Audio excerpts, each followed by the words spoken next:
Bonjour, c'est Gilles sur boursicoté.com. Voici l'analyse technique Forex et matières premières pour cette journée du vendredi 18 décembre 2015.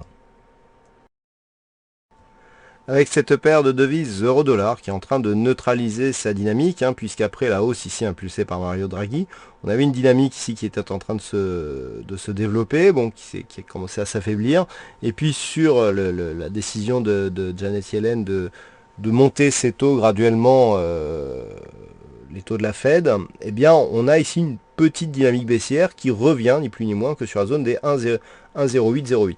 Alors j'ai déplacé les zones horizontales qui sont désormais un peu plus cohérentes et en phase avec la configuration actuelle. On voit bien ici que cette zone des 1,0808 est une zone de support majeur, elle était précédemment placée à 1,0824, donc on l'a légèrement redescendu.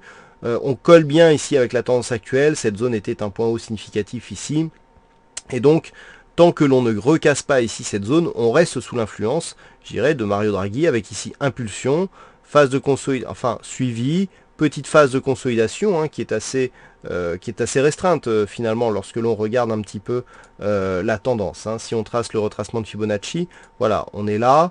Du point de vue de la tendance, on est à peine venu casser ici le 38,2, on se repose sur ce support, donc on est toujours sur une phase de consolidation.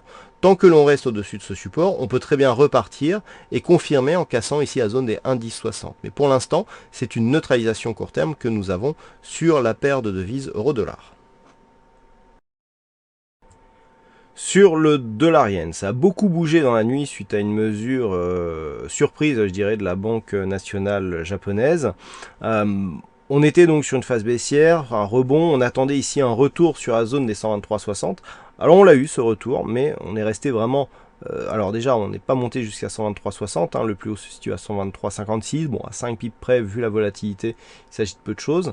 On est monté ici sur cette zone et on est tout de suite redescendu, mais ce qui nous fait ici un mouvement qui reste dans une certaine neutralité, puisque lorsque l'on s'éloigne un petit peu, on a ici ce premier mouvement de neutralité, et là on a tout simplement élargi entre cette zone ici des 120,70 et cette zone des 123,60. Donc on est toujours ici sur un biais neutre d'un point de vue court terme, malgré cette attaque baissière ici, puisqu'on est revenu sur le même niveau ici de résistance.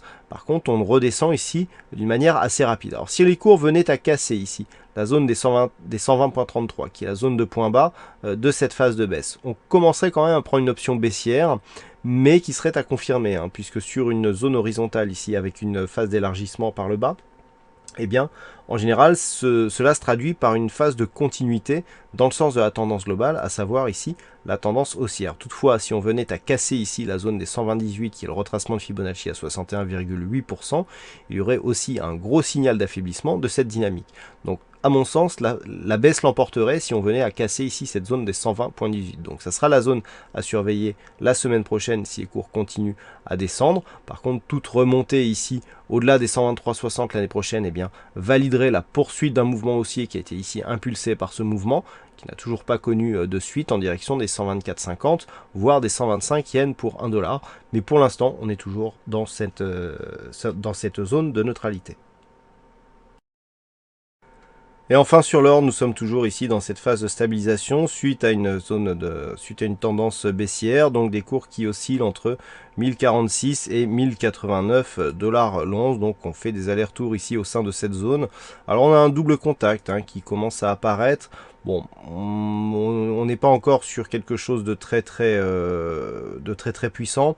On a effectivement ici phase de baisse, un point haut, une deuxième phase de baisse. Bon, si les cours venaient à casser ici les 1089, on commencerait à se poser la question sur un éventuel double bottom, mais on est quand même sur une figure qui est un petit peu tirée par les cheveux. Je préfère vous parler ici de neutralisation suite à une tendance baissière qui va plutôt dans le sens d'une poursuite du mouvement. Le fait d'avoir si peu de rebond technique alors que nous avons ici une phase de baisse assez impressionnante va plutôt dans le sens d'une pression qui reste baissière donc sur cette tendance court terme, qui devrait déboucher à terme donc sur une rupture baissière de cette zone des 1046 dollars l'once. Nous avions tracé les extensions de Fibonacci pour en définir l'objectif en cas de cassure. Justement, tant qu'on ne crée pas un nouveau point haut significatif, eh bien l'objectif se situe à 1020 dollars l'once sur cassure ici de cette zone de point bas.